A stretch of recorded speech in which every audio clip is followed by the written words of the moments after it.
I started buying silver in 64 when I was 17 because of Gresham's law. Gresham's law says when bad money enters the system, good money goes into hiding.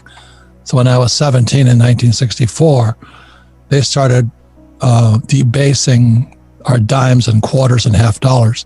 So there was a copper tinge around it.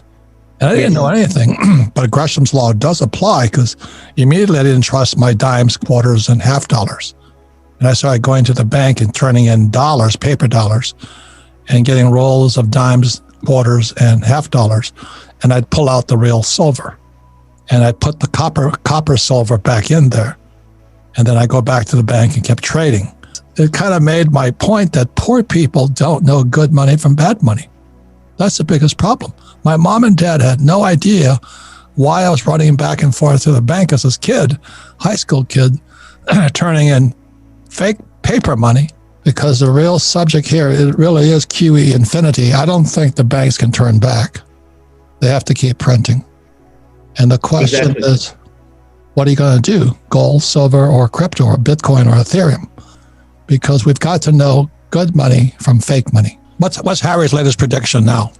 About 3 months ago, Harry gave an interview on Stanbury Research and said that he's expecting the stock market to collapse by 40-50% by April. Well, here we are in the last week of April, and so far that hasn't happened. And I think your assistant in the break said that his new forecast was going to be June, July. The stock market's going to collapse. Now, so what I would say is that in the absence of the money printing, Harry would be 100% correct. So I've never sort of said that a deflationary depression is off the table.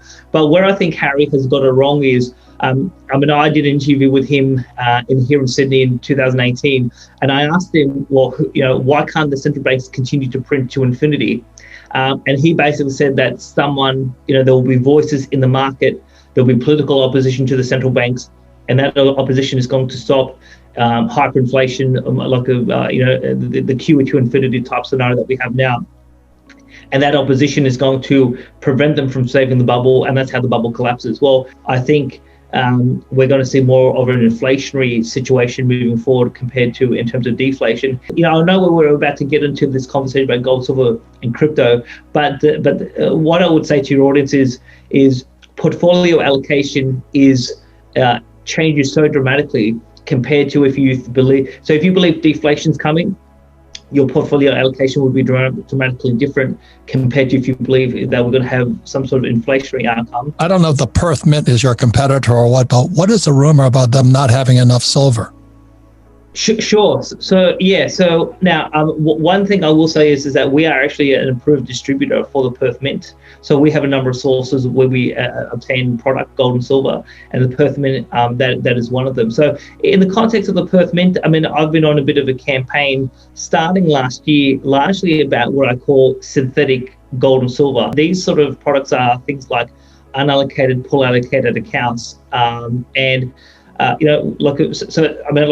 probably could spend the next hour with you telling you about what's happened with the Perth Mint. But we started to hear a range of stories late February, early March, of people not being able to buy silver at the retail level in Perth from the Perth Mint. We also heard stories of wholesalers not being able to buy large amounts of silver from the Perth Mint, even though they said on record that they have 60 tons available for sale. We as Good as Gold Australia, we got told that starting at the 1st of March, we cannot place any order on the Perth Mint for any sort of order because they were running short of silver. But also we started to hear a range of stories around customers who had unallocated or pool allocated accounts, particularly in silver, standing for delivery, and there was a commitment by the Perth Mint, according to their website, to deliver in 10 days, and they just could not deliver in 10 days. And on the one hand, they said that they had the silver, but they had a manufacturing and fabrication problem. If you buy silver or gold and you have it so you buy the physical and someone holds it for you, in the American context, that's called allocated and segregated, whereas here in Australia it's called allocated. Now, in the context of the Perth Mint, unallocated is so technically you don't own any silver, but you own a promissory note. But what you have, but in buying a promissory note, you buy an interest in the working capital of the Perth Mint. Which is a better buy today, gold, silver, or crypto? Well, in terms of my portfolio, so I don't own any crypto, and in terms of why is that? Why is that? Well, probably three key reasons. The first is that we have a 5,000-year history with gold and silver, and cryptos have only been around for 10 years, or about 10 to 12 years. So we don't know if we had a really systemic financial crisis, well, what's going to happen to cryptocurrencies? We don't really know. So I think that there's a lot of risk, a lot of market risk that a lot of people in the sector don't really understand, because we've never gone through that situation before. That's point one. Point two is that the number one reason why people are buying cryptocurrencies is because it's going up. But one thing I like to do when I allocate capital is I like to get a very deep technical understanding of what I'm actually doing. And for example, Robert, if you gave me the code for Bitcoin versus Ethereum versus Litecoin, etc.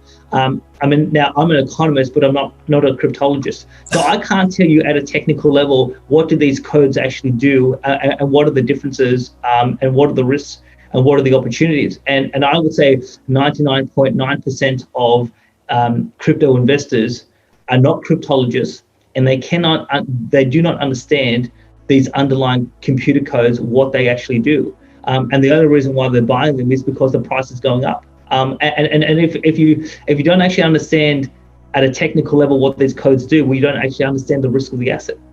So that's point two. Now, point three is, so the funny thing is, I did a seminar in Adelaide last week with As Good as Gold Australia, and in the Q&A, I actually had a question about crypto, and I actually asked the audience, and there was about 140 people in the audience, and I said, well, how many people here tonight actually own cryptocurrencies?